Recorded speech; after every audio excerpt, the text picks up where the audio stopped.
Muy buenas, bienvenido y bienvenida al podcast número 24 de La Tarara Sí. Seguimos charlando con Ima Martínez, que es nuestra invitada.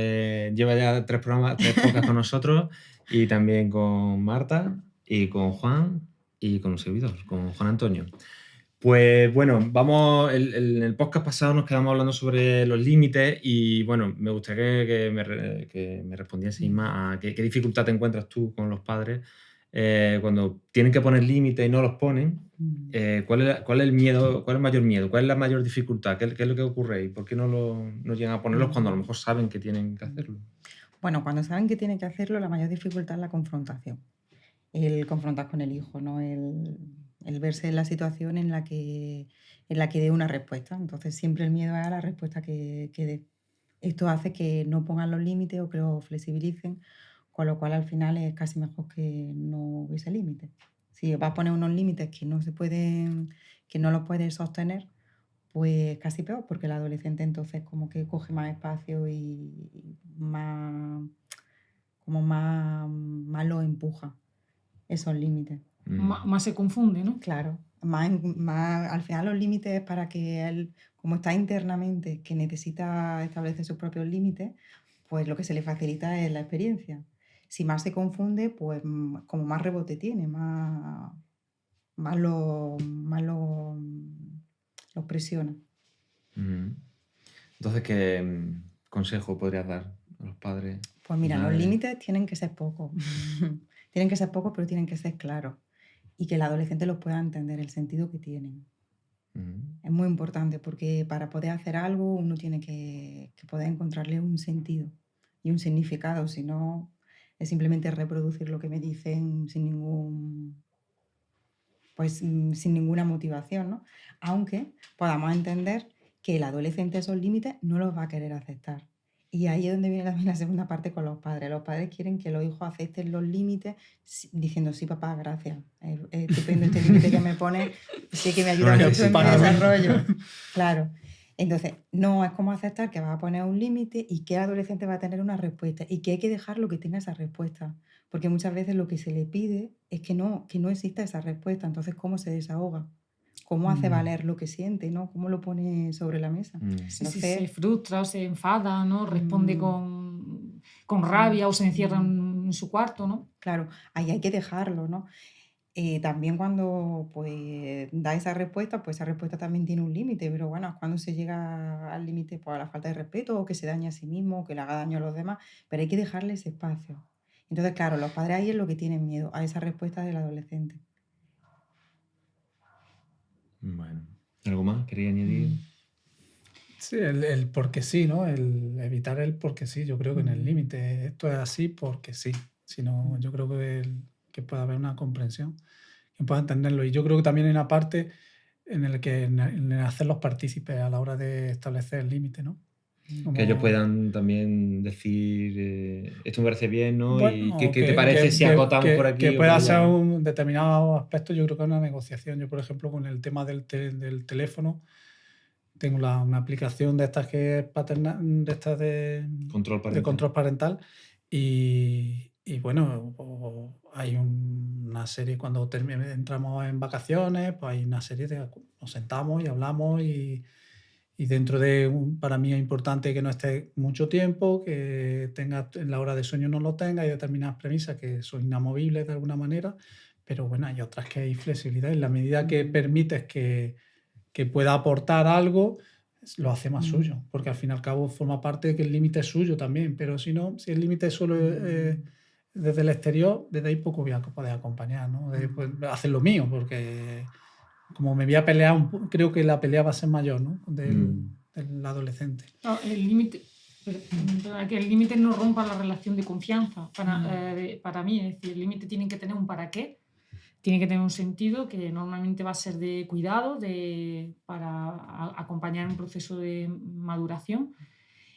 Y de cuidado es, por ejemplo, el límite es que, bueno, pues si tienes tal edad y sales con tus amigos, pues depende de la edad, en casa vas a estar a esta hora, pero vamos a reflexionar cuando haya un ambiente propicio para la reflexión, para que este límite o cuáles son los riesgos, sobre todo que pueda reflexionar que son medidas de cuidado, de autocuidado, y que vaya integrando esa autorregulación, porque se está abriendo a un contexto mayor, y una exploración de la sexualidad, una exploración o del enfado, por ejemplo, del sinsentido que puede encontrar a lo mejor estudiando, o de un rechazo con los amigos, o el contacto con alguna sustancia, en fin, o la necesidad de hacer actividades de riesgo, que puede ser que si simplemente le guste el parkour y se meta en algún sitio que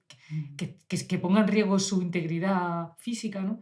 Entonces, para mí es importante eso, que, como dice, pocos límites claros, que el menor pueda reflexionar sobre ellos, y que no rompa la relación de confianza, pero que cuando llega el momento en el que el menor quiera traspasarlo, la respuesta del adulto sea clara, determinante, y aguantar el chaparrón.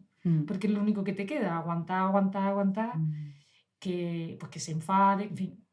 Y luego dar por hecho que lo que hablábamos, ¿no?, en las otras semanas, que dar por hecho que lo van a sobrepasar, porque forma parte. Claro, en algún momento van a querer sobrepasarlo. Y es como un testigo, una prueba de que Claro, sucede. y luego porque no solamente vale con poner límite, pero luego entiendo que hay que hacer un seguimiento de ese límite, porque muchas veces se pone el límite y ¿qué pasa? Que no hay seguimiento del límite, con lo cual el adolescente piensa, bueno, el adolescente y el niño, ¿no? Me lo salto, pero como mi padre no me ha hecho el seguimiento, da igual, o sea, al final da igual que mi padre ponga un límite, mis padres pongan límites porque luego me lo salto y da igual, no importa, ¿no?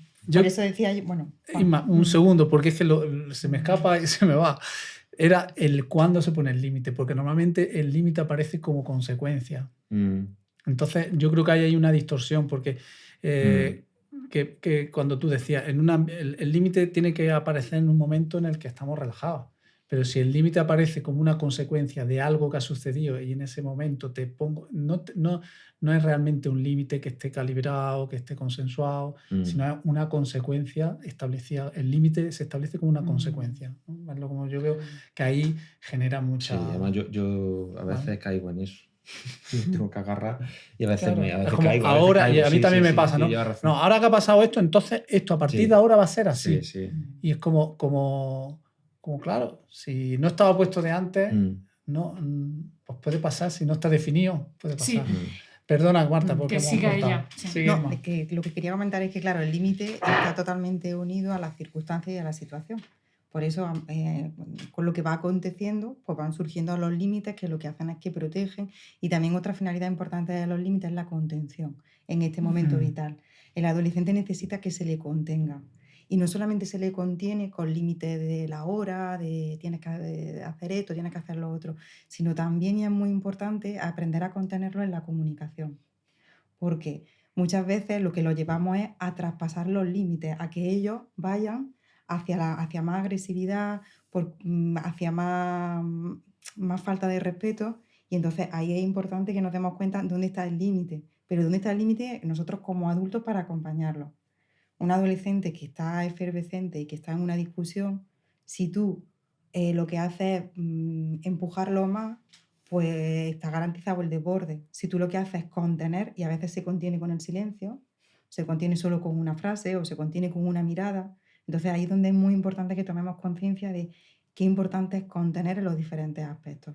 No solamente en los límites que tenemos como preestablecidos, ¿no?, de lo que está en la calle, ¿no?, lo que tal, no, también lo que está en casa. Sabiendo que como él está en una efervescencia, no podemos darle más... Tenemos que ayudar a que baje, no a que suba, a que vaya más. Y lo que decía Juan sobre que se me ha ido. Las consecuencias, ¿no? Del límite como consecuencia. Eso, las consecuencias. Cuando yo decía antes, no, los límites tienen que ser claros. Sí, tienen que ser pocos y claros. ¿Por qué? Porque ahí nos tenemos que hacer muy conscientes de qué podemos sostener como padres. Claro. Lo que no soy capaz de sostenerlo, no, porque entonces es peor.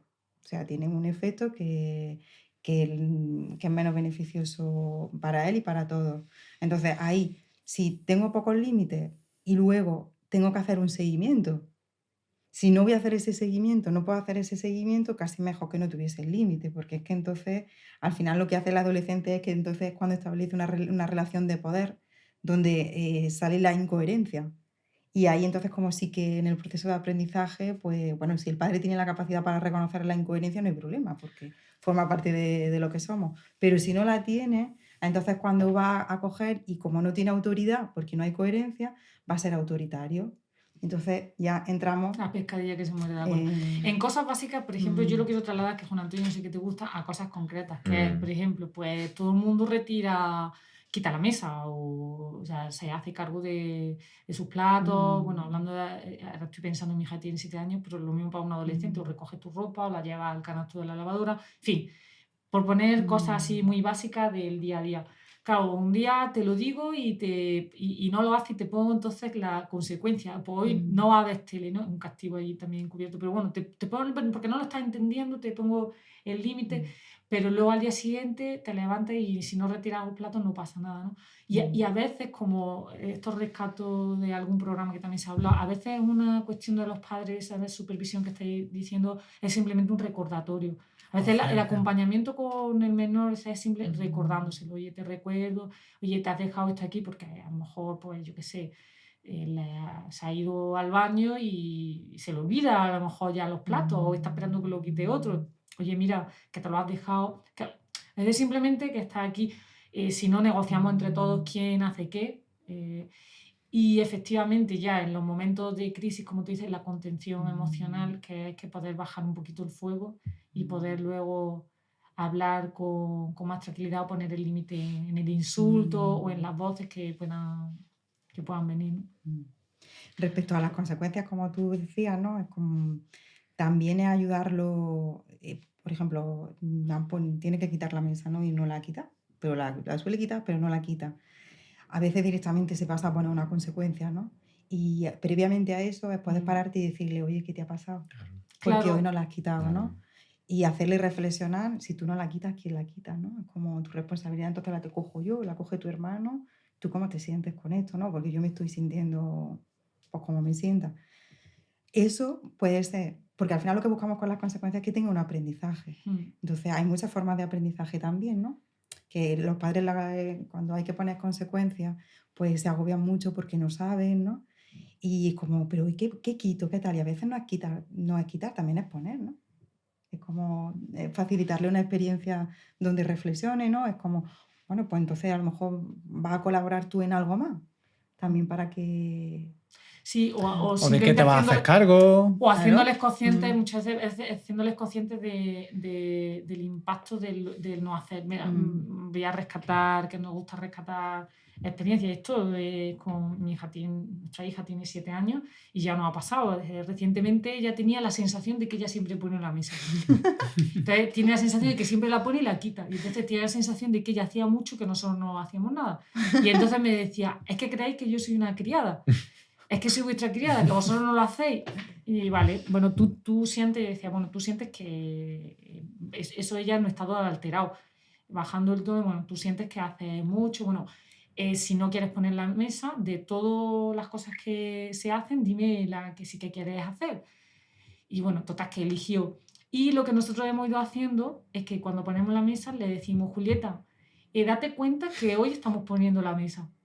Y entonces, y ahora ella se ha ido haciendo consciente de que realmente ponemos muchas, ella pone, pero que son pequeñas y muchas veces la mesa la ponemos más veces nosotros.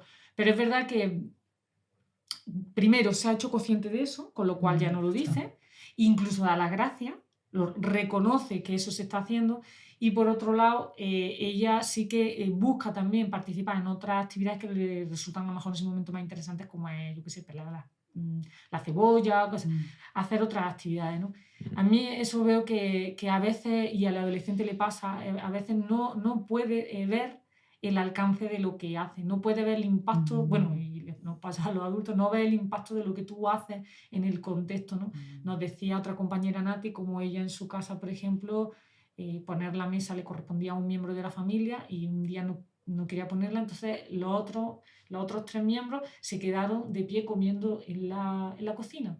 Cuando llegó el responsable de la mesa, se quedó tan impactado de, ostras, Claro. ahora me estoy dando cuenta, dicen, como no has puesto la mesa, no. Y aunque luego haya que seguir recordándoselo, pero te hace realmente contactar con el impacto de que, igual que hacer consciente, rescato otra cosa y aquí me callo, hacer consciente de los gastos de las casas. Es decir, no mantener a los hijos inconscientes de cuánto ingresan en la casa, por ejemplo, económicamente, también porque en la adolescencia también a lo mejor una demanda económica, y bueno, qué ingresos entran en la casa, qué gastos tenemos, y si tenemos hipoteca, luz, agua. Te hago consciente de lo que supone, y cuando te hago consciente nos podemos sentar y decir, bueno, qué dinero realmente es disponible para qué. Sí, a un adolescente es muy importante rescatarlo para que viva en el principio de realidad, ¿no? Porque, bueno, pues él tiene su mundo que está ahí, y que también una de las características es que en ese momento lo vive todo nada más que desde él o desde ella. Entonces hay un egocentrismo que es normal porque está descubriéndose, entonces no existe más allá. Y poder ahí hacerle que se pare y que reflexione, que se dé cuenta, porque luego son inteligentísimos y se dan cuenta rápido. Pero si los metemos en la pelea, como en la lucha, ahí yo siempre digo que nos van a ganar, porque Claro. ellos tienen mucha más resistencia, digo a los padres. Pensad que ellos Claro. tienen más resistencia que tú. O sea, el partido Es está verdad, totalmente es verdad. perdido. Por mucho que te empeñes. Y además es así, ¿no? Es verdad. Y uno de las técnicas, bueno, de las técnicas, ¿no? Como de lo que hacen los adolescentes, ¿no? Es como de utilizar esto de rayar, porque saben que te ganan. O sea, ya es que el padre o la madre ya dice, Pues porque no, se y yo. calle. Cómprame el móvil, Claro, cómprame el móvil, claro. porque se calle lo hago. Entonces, Sí. si tú ahí los contienes, porque a los padres le dices, no por decírmelo mal, lo voy a comprar. Entonces, como desconectas de eso, eso ya no le sirve.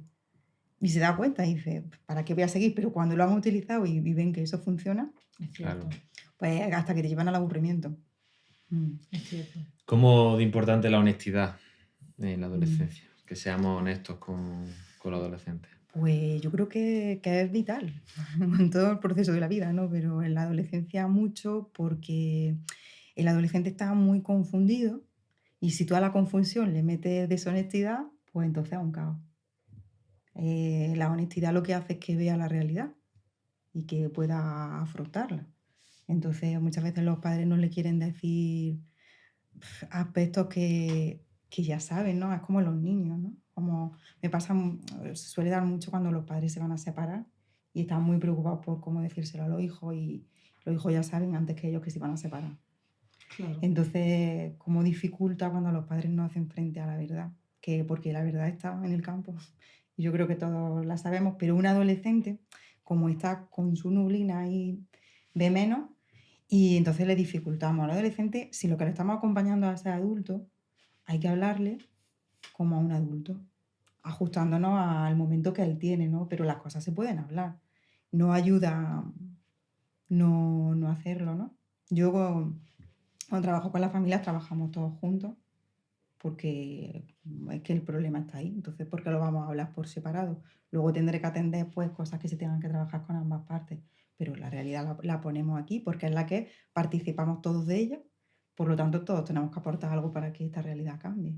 Claro. Y cuando a los hijos se les quiere sacar de ahí, pues yo creo que se les lleva, si lo que los estamos acompañando es a ser adultos, los acompañamos a ser más niños, ¿no? Es como ellos tienen capacidad para entender, ¿no? Me viene ahora, por ejemplo, una madre, ¿no? Que decía que mi hijo es que no tiene capacidad, no puedo hacer eso porque él no puede. Y entonces yo le decía, sí, pero mira todo lo que hace tu hijo sin ti, cómo se busca la vida, ¿no? Es más la percepción que tú tienes, la dificultad, cómo tú miras las capacidades de tu hijo, porque tu hijo se está buscando la vida, tiene edad para hacerlo, ¿no? Claro. Ahora en casa se tiene que responsabilizar también de todo lo que pasa, ¿no?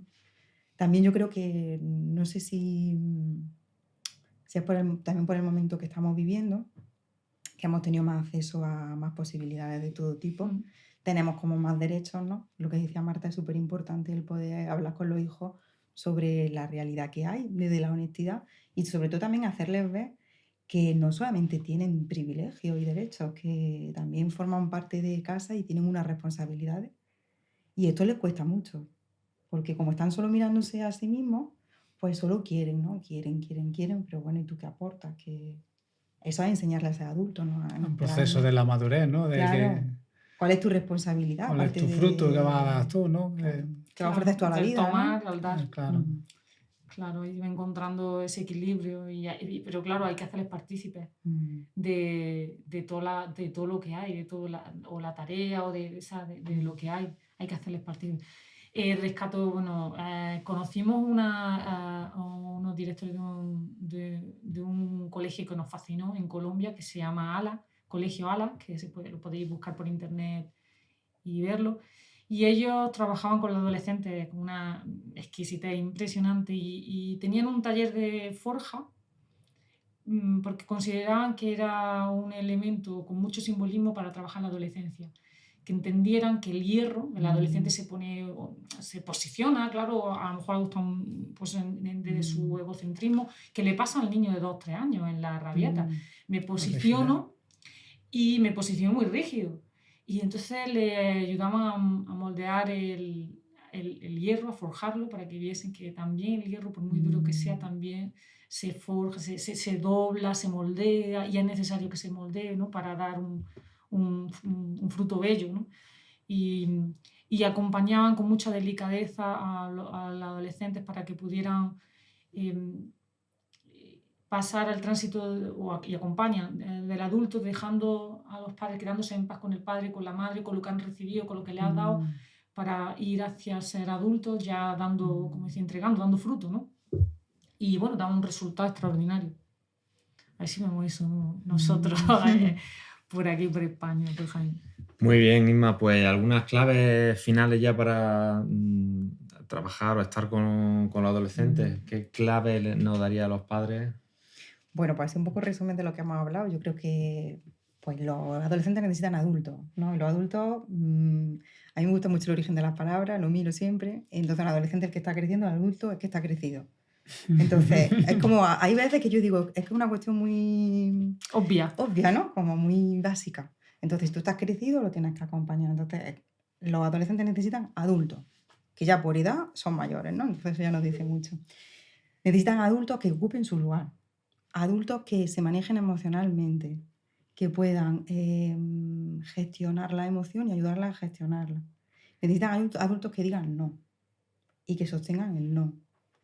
Y también necesitan adultos que sepan, que no pierdan de vista el tesoro interior que tienen y que le ayuden a verlo a ellos. Es como, ahora que tú no lo ves, yo lo veo. Confía. Esto ahora mismo, aunque tú no veas la luz, yo la veo. Y tú vas a llegar donde tú quieras llegar, porque te voy a acompañar. Y esa confianza también en ellos mismos como padres, que han sido capaces de traer a hijos a la vida, y eso ya es muy grande, y de llegar a la adolescencia y también de transitar este momento.